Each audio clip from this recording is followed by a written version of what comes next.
Well, good evening, everyone. This is July 31st. It's Friday night. It's not quite 10 o'clock. I'm just getting set up for a virtual star party.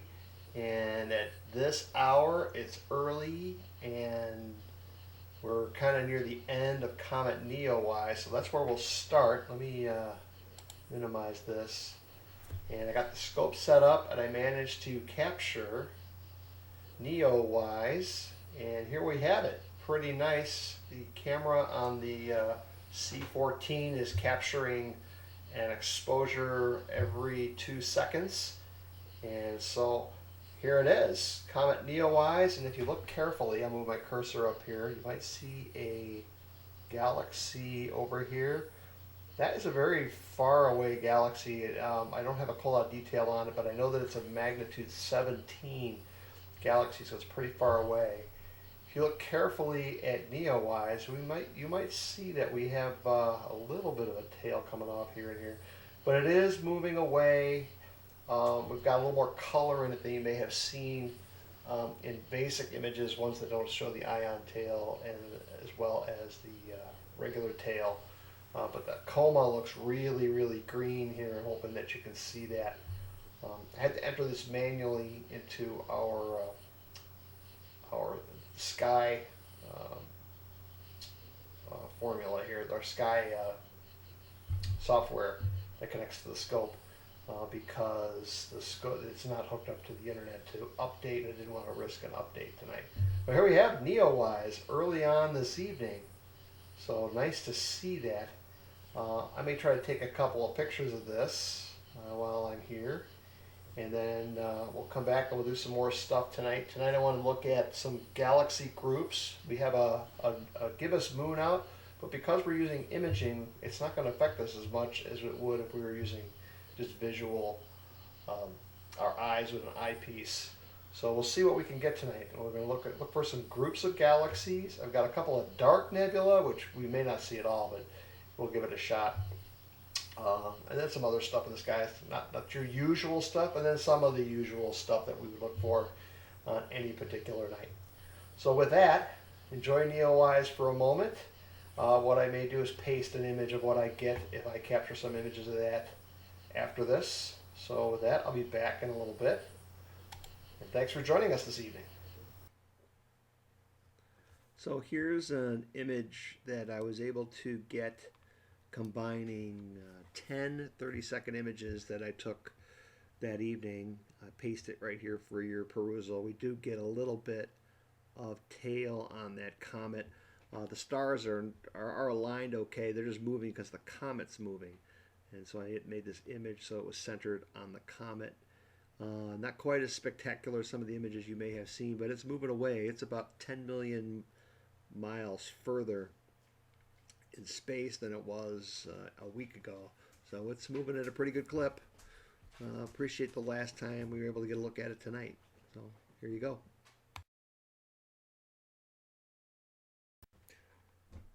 So here's our observing list for tonight.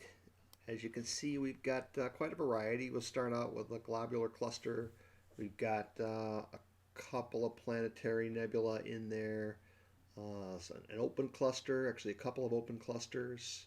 We'll try for a couple of dark nebula, and then a bunch of galaxies. And most of the galaxies we're looking at are groups of galaxies.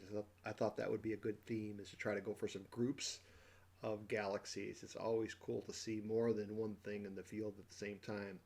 And galaxies are always cool to look at and contemplate their distances from us and from each other. So take a look at our list. That's what we'll start with tonight.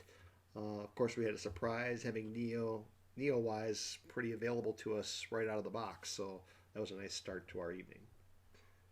And here we go.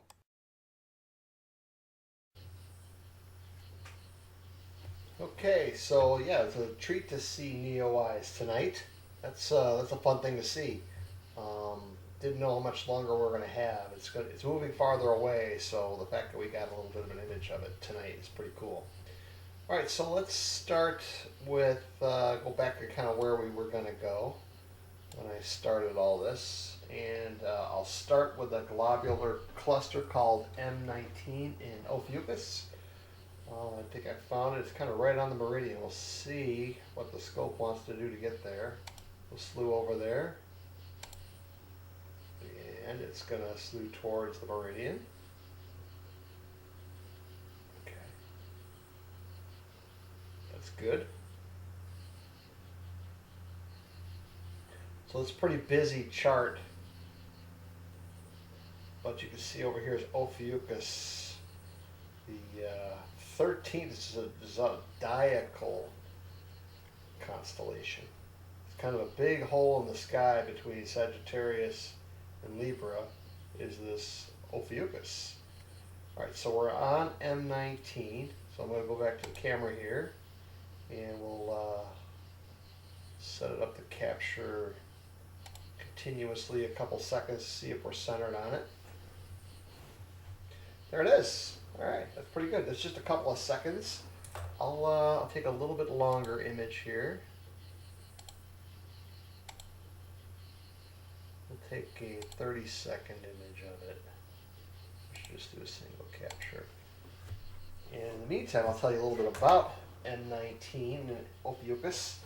It's discovered by Charles Messier on June 5th, 1764, and he added to his catalog of comet-like objects that year. It was resolved into individual stars by William Herschel in 1784, and his son John Herschel described it as a superb cluster resolvable into countless stars. The cluster contains an estimated 1.1 million times the mass of the Sun, and it is around 11.9 billion years old, and is about 28,700 light years away. And it's one of the most oblate known clusters, so it's kind of flattened a little bit. And what you see on the screen now is what you'd see through a modest telescope. I'll say a 6 to 8 inch telescope, wide with a wide field camera, or wide field camera. Well, this is a wide field camera with a wide field lens, so say a 25 to 35 millimeter lens. I can zoom in, and that's what I'll do to try to get a little more detail out of it. So this would be looking through a high power eyepiece, and we can see that it's not quite as dense a core as some globular clusters could be. Kind of got a goofy something or other on the lens here.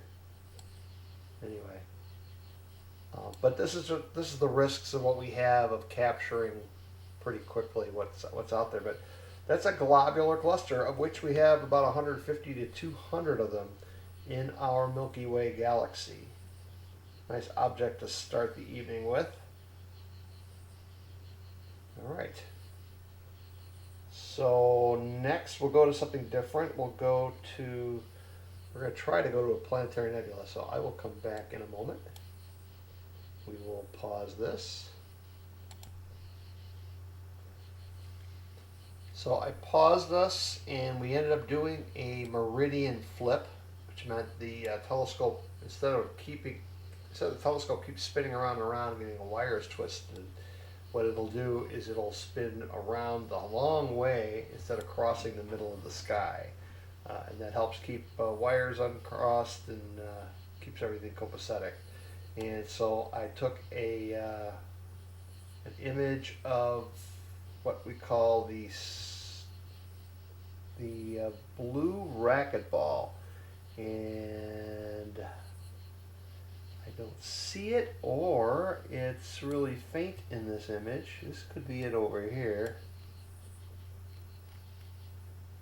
So what I'm going to do, this right here, is I'm going to look over in the sky to see what the sky looks like around it.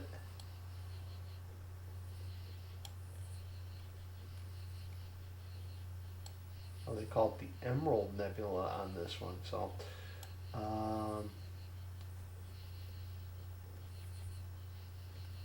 looks like there's a bright star. We've got a couple of stars here, kind of this little pattern here. So we will look over here to see if we see that pattern. And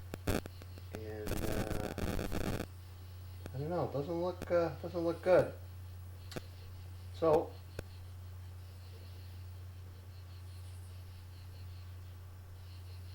we'll do is we'll go to a nearby star to see if we are where we are. So I will pause you, and I'll be back in a moment when I figure out what's going on. Okay, so I recalibrated the telescope. I went to the star Altair and centered it in the telescope. Told the telescope, hey, you're at Altair right here. And then I went back over to the blue racquetball NGC 6572, and we found it. It's actually in the center of the screen right here. Let me minimize this. And right here you have the blue snowball, and unfortunately in an image it is nowhere near as interesting as if you saw it through an eyepiece. Through an eyepiece that is very, very, very blue-green, and it's a little blown out here. I actually took a 2-minute image, and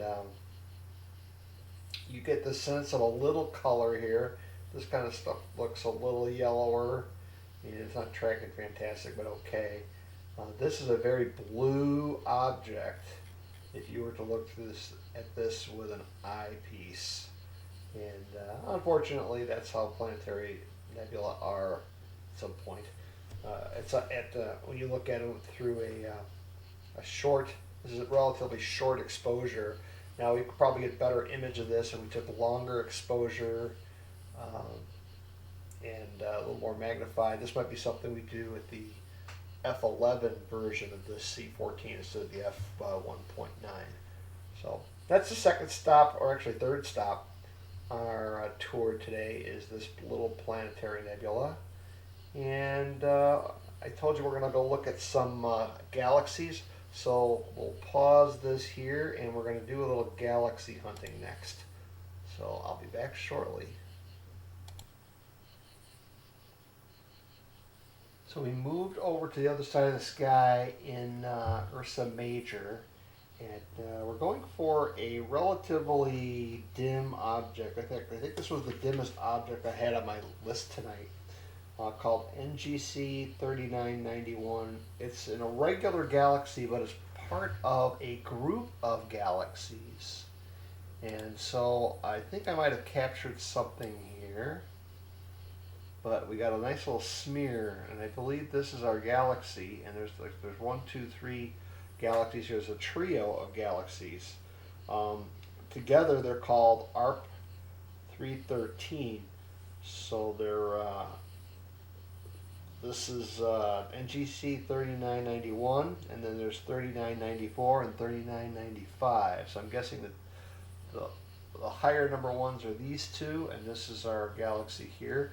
I'm going to try to do this again. Hopefully we'll track a little bit better on the next shot. So stay tuned. We'll take another shot at this to take a look at these galaxies.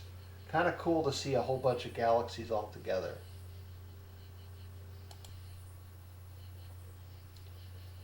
So we're back. Wanted to show you what I found here. So here's those 3 galaxies again. And when I check with my Sky software, I'll pull them up. So there's 1, 2, 3. This is the irregular galaxy we were looking for. That's NGC 3991. And then here's 3994 and 3995. Kind of cool to see them all together here. Go back to the picture. In about 20 seconds we'll get a new image. Hopefully we don't get the smear here. But these are all close together. They're I don't have a distance. Okay, so the diameter of this one is about 55,000 light years, and I don't have a distance for them. I have to check them out. Oh, I'm sorry. Yeah, they're estimated to be 143 million light years from us, or from the Milky Way. So there's a little leeway there because the Milky Way is fairly large too. But we definitely captured them. Let's see what our new exposure looks like. And here we go. That's the new exposure. That's pretty good. We did capture those galaxies. You can see it's pretty irregular.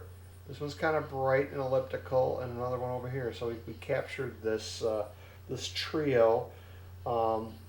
As I started to say before, it's ARP 313, And these ARP galaxies are all galaxies that Halton ARP is his name. Started cataloging multiple galaxies that were in groups together as part of his studies. So this is not something you'd see through a regular telescope. I wanted to see if we could capture it. You'd probably need a large scope to see this. This is a magnitude 13.5 object. So this is not something you'd see through a telescope unless it was a large one. But kind of cool to see anyway. But it's the first on our tour tonight of trying to handle some multiple galaxies in one field of view. All right. So let's go on to another cluster. We saw a cluster early on. We saw a globular cluster early on. Here's an open cluster that we're going to go to. It's very pretty, called the butterfly. So that'll be our next step. Because it's fairly bright, we'll do this on the fly. So I'm going to go over here and I'm going to punch in where the butterfly is. It is M6, so it's a Messier object. Charles Messier cataloged it as a non-comet. I'm hoping I don't have to flip over to the other side of the sky. Let's see where we are. I think we're going to be okay. So we will slew over there. We can watch the scope moving. I'm going to slide across here. This is pretty busy if you're looking at it, but when I zoom in, it actually helps me to find out where we're at. Come way down here. We're going to go to M6, an open cluster, the butterfly cluster. In a moment, you'll see why we call it the butterfly cluster. It's in the constellation of Scorpius, which in summer nights is almost due south of us. As the summer goes on, it moves a little further to the west, and hence we're on that red line. This line in the middle here is the meridian. So it separates east over here from west over here to as far as the telescope's concerned. So here we are on that west. Looks like we've stopped. And what I will do is actually label butterfly cluster here. So I will take a quick image to confirm that I'm where I should be. We'll take a 10-second. We'll take 10-second continuous images to see if that's where we're at.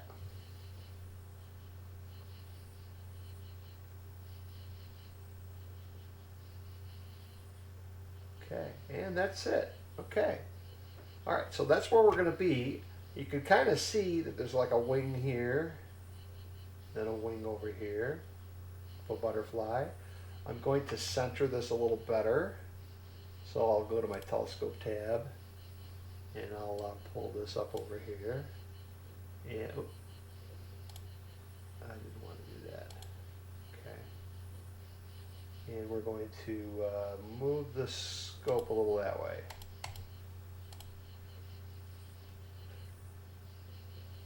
Yep, that did center a little bit. I'm going to move a little more.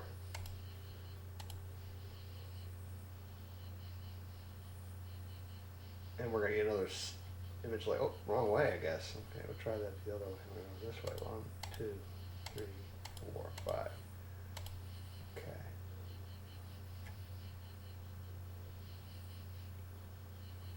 This is what I get for doing it on the fly. This one's also going to be smeared. Okay. All right, so let me take a longer image. I'm going to stop this, and we'll take a 60-second image, and I'll be right back when that's developed. So we have our 60-second image up here now. It gives you a little better view of the butterfly. Here's a little butterfly here, a little butterfly here. It's a pretty cluster, way down south in Scorpius. Very pretty. An open cluster. So these stars all form together out of the same material. It's about 1,600 light years from Earth. It lies between us and the galactic center of the Milky Way. And that's wide field, so that's how big it would be in an eyepiece. It's a pretty big field. It's actually a really very good binocular object. So the magnitude of the cluster is about 4.2, so pretty bright. And we think that it's about 100 million years old, so that makes it very young in astronomical terms. Most of the bright visible the stars are bright, and they're hot, young blue stars belonging to spectral class B4 to B5, so they are very, very hot blue stars. And it is really good in binoculars. Now, we've taken an image of it here, but this whole size is about what the size of the full moon would look like. So it's a pretty big object in the sky. The butterfly cluster, or M6 in Scorpio. Pretty cool. All right, more to come. So our next object is a group of objects actually is NGC 4631, the Whale Galaxy, and there's actually two large galaxies in this group. You see two large ones and two small, like satellite galaxies to the two large ones. And the Whale Galaxy, like it sounds, kind of looks like a whale with its tail pumping down or up, depending what way you're looking. So you can watch me slew over there, going right past the bright star Arcturus, over to a place called Canis Venetaci. Kind of low in the sky. I'm hoping that we can track okay, being that low in the sky.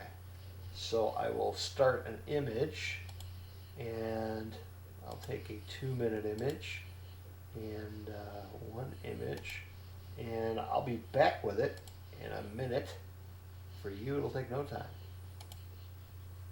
Okay, and in no time at all, we have the Whale Galaxy. So this is kind of cool. Here it is right here, kind of shaped like a whale, and you can see it as a companion over here.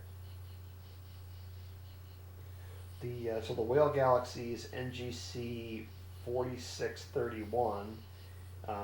It's a barred spiral in Canis Venetaci, and its slightly distorted wedge shape gives it the appearance of like a herring or a whale. Sometimes even called the Herring Galaxy.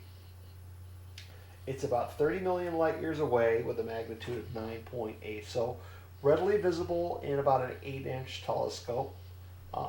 With the size of this, you can actually see this pretty well. I mean, I'm zooming in, but and I hope you can actually see that there's some dark lane stuff here and some modeling in the whale.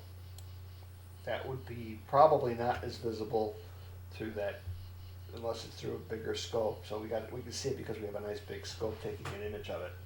And I'm hoping that you might have noticed something over here. This is NGC, 4656, and it has a small companion as well, right over here, almost in front of it, called NGC 4657. They're mag 9.5 and 12.4, and pretty cool that these are all right there. These galaxies are about 31 to 27 million light years away, and these are very similarly about 28 million light years away. So they're probably interacting with each other. But one of our goals tonight was to try to see galaxies interacting galaxies in the same field of view. So here's a couple that are probably interacting. And low in the sky tonight in the west right now at about a little after 11 o'clock. Kind of cool. Kind of cool. All right. Let's see where we're headed next. We're going to head up to a beautiful spiral. I don't think this has any galaxies next door. It just happens to be a beautiful spiral. We'll go off the galaxy path of multiple galaxies to one that's really pretty. So we'll be back in a minute as I slew over to that galaxy.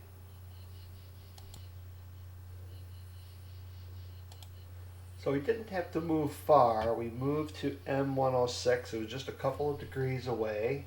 We're just a few seconds away from that exposure getting coming up on our screen.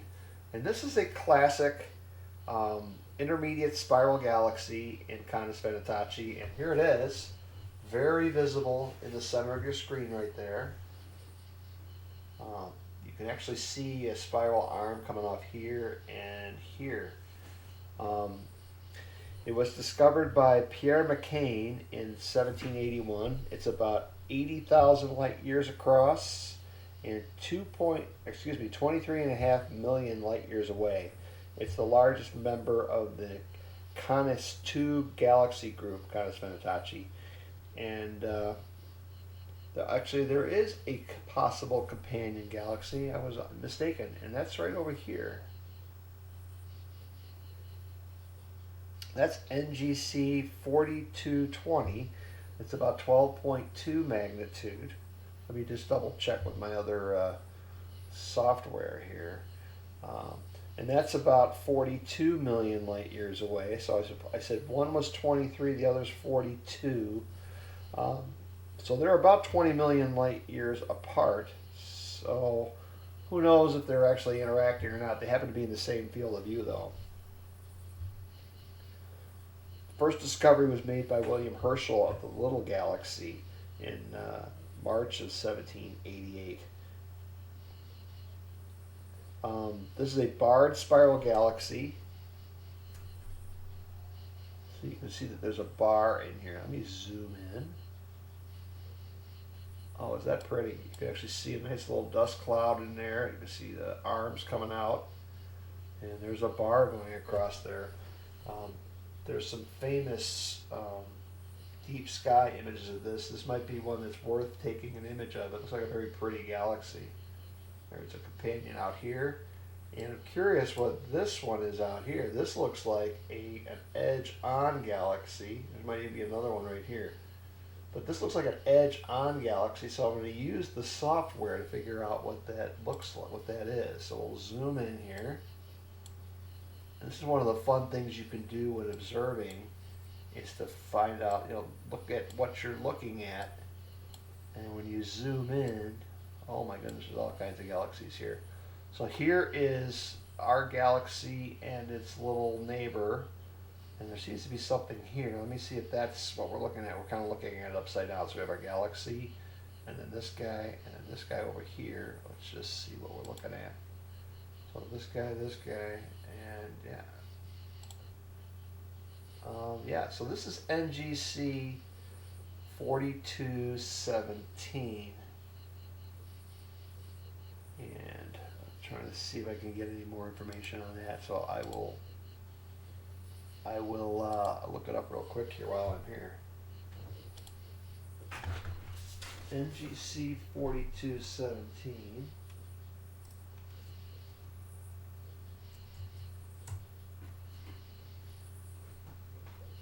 That's about 60 million light years away. It's an edge-on spiral, so that confirms what we're looking at.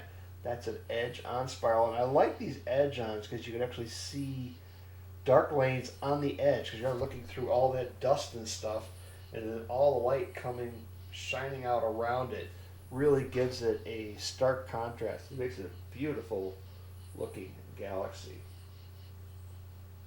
It's right next to M106 according to the description in here. But it might also be a companion. 60 million light years away. So 60 million light years away here. 42 here, 28 there. So they're fairly widely spaced, but all together there's a couple more over here as well.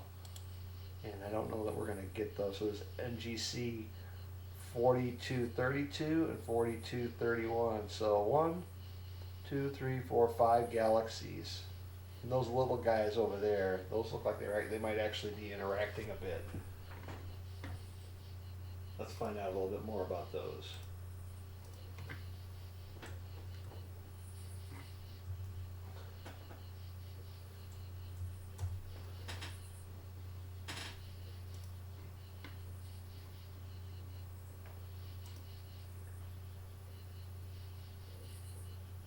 So those are pretty far away. Those two galaxies are over 330 million light years away. They're very far. These two guys in our map are these two guys here. And it looks like if we took longer exposures, we could probably get some more detail out of them. I'm sure there's a nice Hubble image of those. So 1, 2, 3, 4, 5 galaxies, maybe even 6 in that image. This one being the prettiest. There's M106 again. Really nice image of M106. We're not trying hard to take beautiful pictures. We're just trying to find stuff like we would through a telescope. But certainly this scope could take some beautiful images if we take long images of things like that. That is a gorgeous galaxy. All right, we'll be back with more very shortly.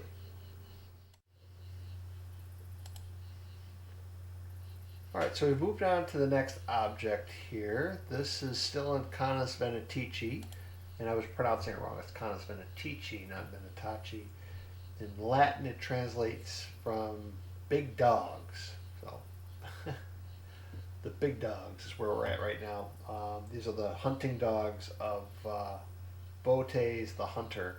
And we're going to go from M106 is what you see right here now, and we're going to go to M94, fairly close by, but another interesting galaxy. This is not one that has satellites as much as the other ones we've been looking at tonight, but it is interesting in that it has almost two different rings around it. So here we are. This is M109. This is a 2-minute image, and you can see a really bright core here. You can probably see a little shadow of a ring out here as well. I'll kind of zoom in a little bit. This is discovered by Pierre McCain in 1781 and cataloged in Messier's catalog. Some have characterized it as a barred spiral, but it really seems to be more of an oval. So there's some argument as to what it could be. But it has two ring structures. It contains both an inner ring with a diameter of about 5,400 light years. That's this one. That's this here. And an outer ring of about 45,000 light years. That's out here. These rings appear to form at resonance locations within the disk of the galaxy, and in 2008 a study was published showing that it had very little or no dark matter present. So the study was analyzed the rotation curves of the galaxy stars and the density of the hydrogen gas, and found that ordinary luminous matter appeared to account for all of the galaxy's mass. The result was unusual and somewhat controversial, as current models do not indicate how a galaxy could form without a dark matter halo, or how a galaxy could lose its dark matter. I'm going to futz with this a little bit and try to zoom in on getting more detail of that ring.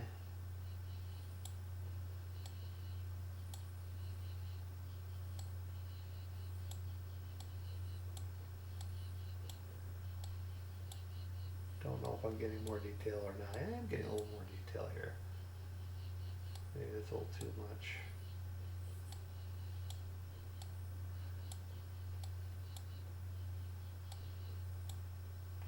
So, but you can see there's an outer ring and an inner ring of M94. Kind of interesting. Almost like a two-ringed galaxy. This outer ring doesn't appear to connect to this one, but does have some resonance with it. Interesting galaxy, also in Canis Venatici.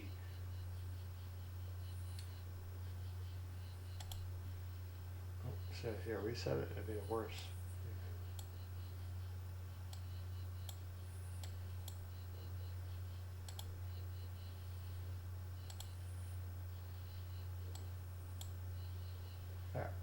Alright, so we will move on to the next one. So we're going to go to some more familiar stuff if you do a little observing. Hopefully we're going to find the pair together in our northern sky of M81, M82, two very bright galaxies. Pretty easy to spot together in a single eyepiece. I will pause us here, and then we'll slew up to the north to find Bode's galaxy and the Cigar galaxy. Okay, we have slewed up to the two galaxies near the Big Dipper called Bode's and the Cigar galaxy. We have a nice image here of these two galaxies, very popular galaxies to look at. This is Bode's. This is the brighter of the two, almost looking like a face-on spiral. And over here is the Cigar galaxy, sometimes called the starburst galaxy. If you look at this in color, you can actually see a lot of hydrogen alpha regions in there where star formation is going on. And it may have been triggered with an interaction between these two galaxies. Just a beautiful pair of galaxies up in our northern sky. The Cigar galaxy is about 12 million light years away in Ursa Major. It's about 5 times more luminous than the whole Milky Way and has a center 100 times more luminous than our galaxy center. And as I said, the starburst activity is thought to have been triggered by an interaction with the M81 or Bode's galaxy. This is the closest starburst galaxy to Earth, and it's a kind of a prototypical example of that type of galaxy. Down to Bode's galaxy, or M81, it's a grand design spiral. I mean, it is the classic spiral galaxy. It's about 12 million light years away as well, diameter of about 90,000 light years.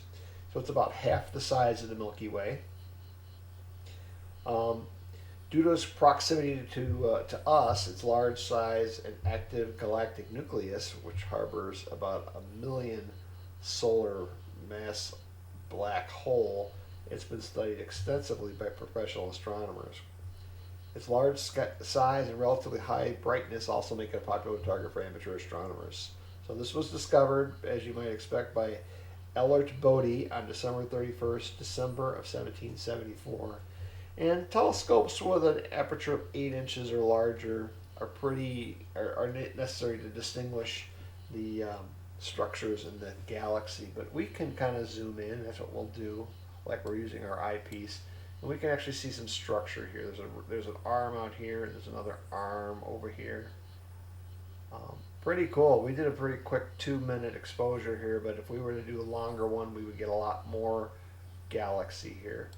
We move up to the starburst, you can actually see some color in here, red areas where the star formation areas are. You can actually see dust lane coming through here. And that's stuff that you could actually see on longer exposures. But through an eyepiece, it would look a lot like this. You would not see the color in them. They're very bright. A wide field eyepiece would capture both of these in them as well. It's a beautiful, beautiful sight, one that I try to look for anytime I go out and view. So we got a nice shot to the north of this. On a night like this, the moon is out, so looking in the north is a little more advantageous. So beautiful sight. Always look forward to seeing this pair of galaxies in the sky. Let me pause there.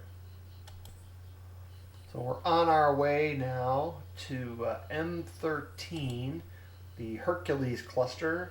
If I zoom in, you can see where we are here in the sky. This is in the western sky. Oh, actually, it looks like it's in the eastern sky. I'm sorry. Hang on. Yes. Western sky. Western sky. I turned my map around. That's why it looked like it was the wrongest part of the sky. So M13, because it's so bright, I don't need a long image of it. I'll take a 30-second image of it, so it should be up pretty quickly. This is a showpiece. I always try to show this through an eyepiece because it is absolutely stunning. This is probably the best example I can show you in the northern hemisphere of a globular cluster. It was discovered by Edmund Halley in 1714 and cataloged into Messier's catalog as M13. It's about 145 light years in diameter. It's composed of several 100,000 stars, the brightest of which is a red giant variable star V11. That did not come out well. Let me see here. There we go. That's better. And it's about 22,000 light years from Earth. And individual stars were actually first cataloged in here in 1779. In the if you compare to the stars in the neighborhood of the sun, the stars of M13 are more than 100 times denser than the ones near our sun. If you ever heard of the Arecibo message that was done in 1974, that had coded information about the human race, DNA, atomic numbers, the Earth's position, other information. It was beamed from the Arecibo Observatory, the radio telescope, towards M13 as an experiment in contacting potential extraterrestrial intelligence or civilizations in the cluster. But the cluster will actually move through space during the transit time, so there's some opinions that might differ as to whether that message will ever get there, because over 22,000 years traveling at the speed of light, it's going to be moving. So we may have just shot right past it, across the bow, or maybe behind the ship as it moved across the sky. So, but this is a beautiful thing to look at. It actually looks three-dimensional. If I can zoom in a little bit, you can actually see stars on the outside, stars on the inside. There are very specific things to look for in here. This is not a high-resolution image. You can actually see a little shadow of an area. It looks like a propeller in here, but you can't see it in this image. Looks like there's a little galaxy up here as well. I don't think I've captured that before on an image. Let's see what that is. If I zoom into M13, what is that little galaxy right next door to it? It would appear that is NGC 6207. Pretty little galaxy right there. So let me see. That is trying to see the magnitude of that galaxy. It's a star.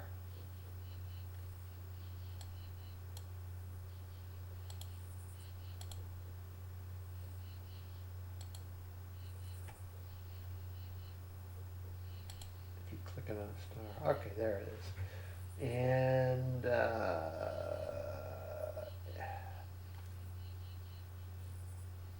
I don't have I can't give you a brightness on it, but we could definitely pick it out in our picture. There it is right there.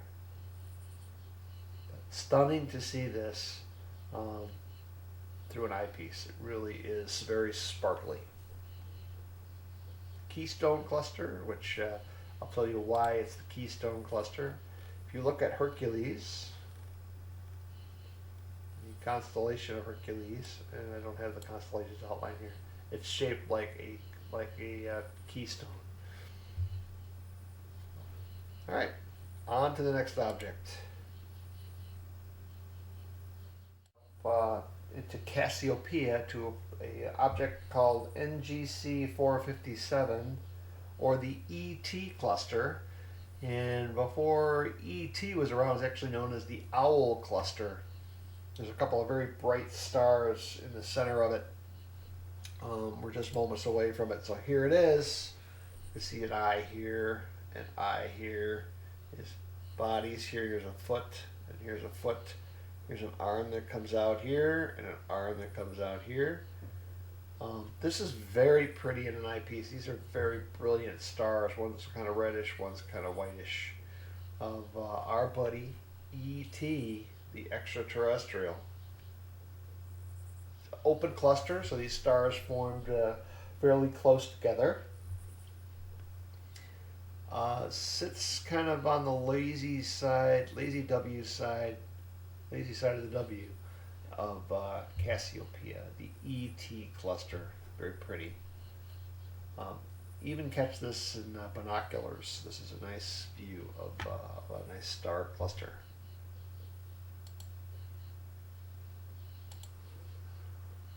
So we're on our way to another group of galaxies.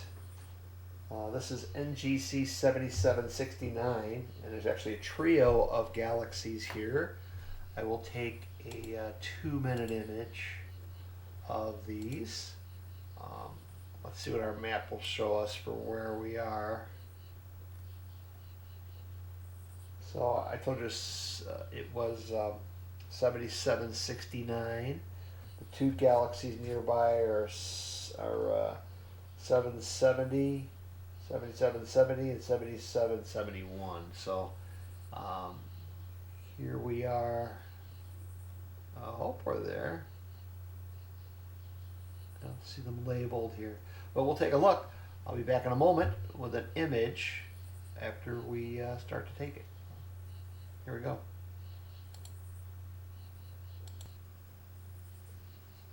Okay, we are seconds away from getting the exposure. So let me pull up the exposure of,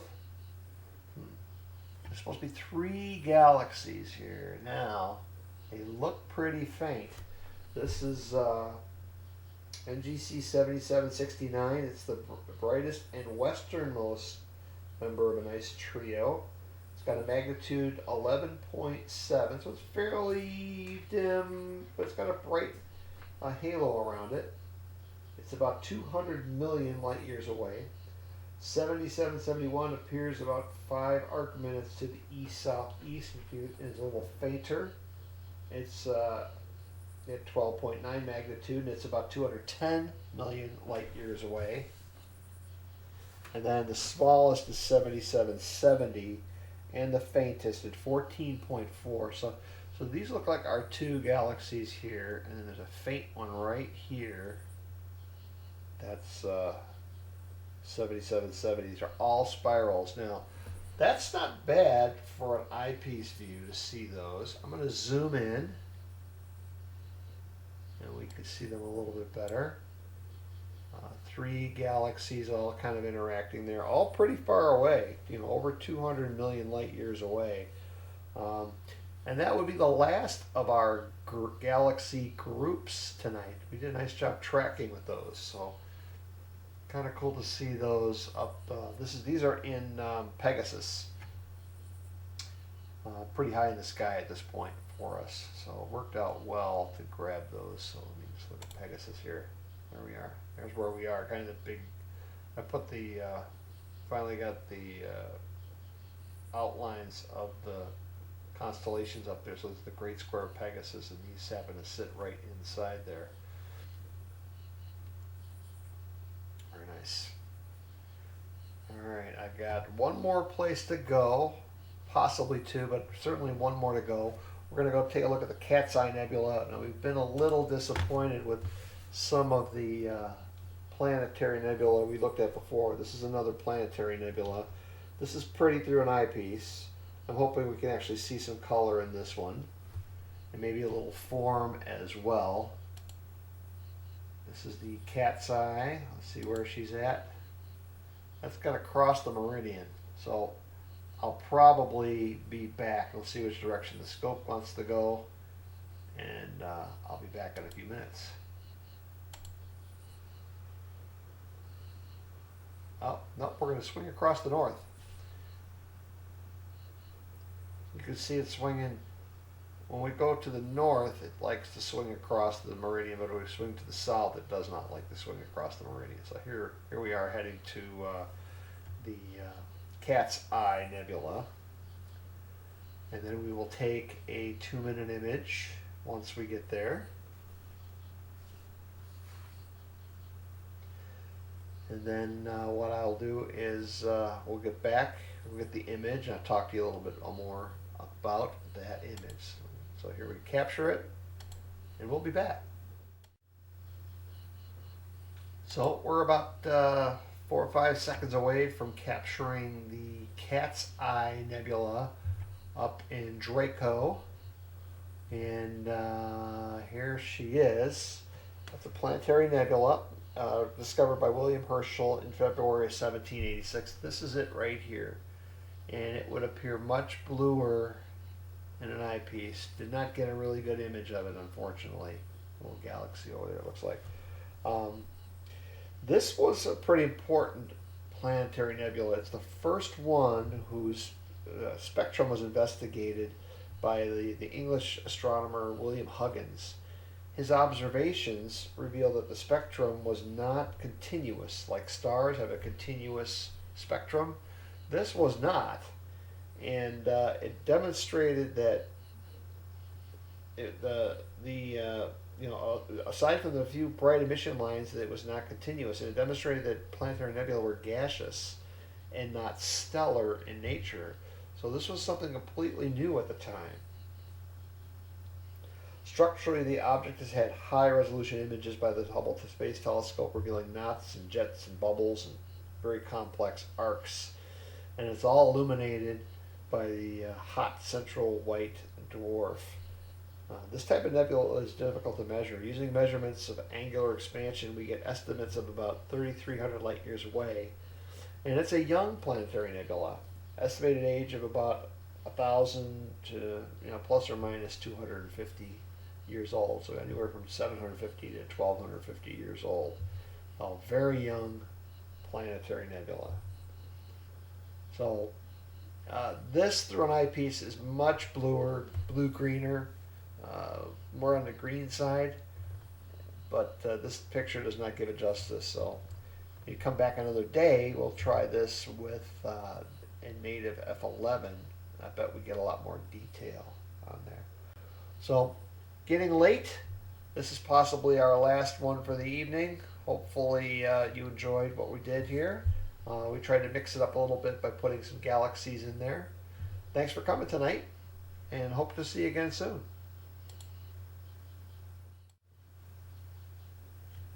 Okay, we're going to try one more bonus spot. If this works, great. If not, we've had a pretty good night. It's almost straight up, and it kind of needs to be. What this is a dark nebula. Barnard cataloged a whole bunch of these, and it could be difficult for us to see with a short exposure. You might need long exposures in order to get this, but we're going to give it a shot. I'm going to take an 8-minute exposure. We've been tracking pretty well. We'll see what we might get here, and if it happens to be a good exposure, I'll describe it to you when we get it done. So we're just at the first few moments of this long exposure, so once it's done, I'll be back and we'll talk more about this dark nebula up near Deneb and above the North American Nebula and Pelican Nebula. So, talk to you shortly. Well, here's our image, and even though we did take a long 8-minute image, I do not see the dark nebula. As I look at this, it would appear that what I'm looking for, so if I reference this, should be right over here. Let me see. These stars.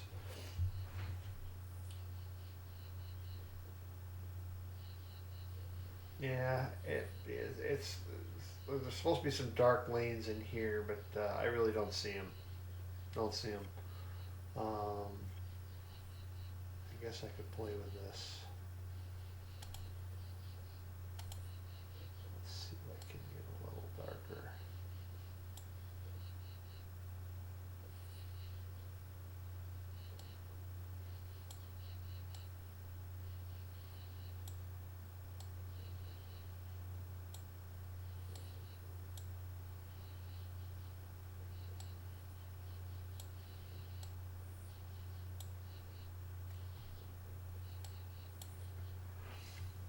No, I don't see it. I don't see it. There's some dark stuff here, but that's not what I was looking for.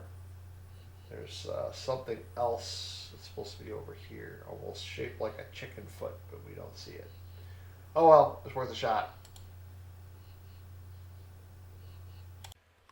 So here's an image of what we were going to try to capture. This is LDN 9881. There's actually a couple in here. You can kind of see there's like a chicken foot sort of thing, and at the end of it was a star.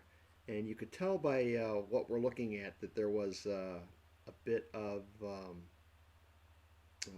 there was a star at the end of that chicken foot, and you can actually see three little stars in a row that kind of tie in a couple brighter stars for what we were looking for. But unfortunately, we were a little too dim to find. I would imagine that with a long exposure and good tracking, we could probably get an image of this, but we were probably a little beyond what we're trying to do with visually with a quick image of this dark nebula. So dark nebula for later on at some point, I guess. Well, thanks for coming tonight. Hope you enjoyed it, and I look forward to seeing you again soon.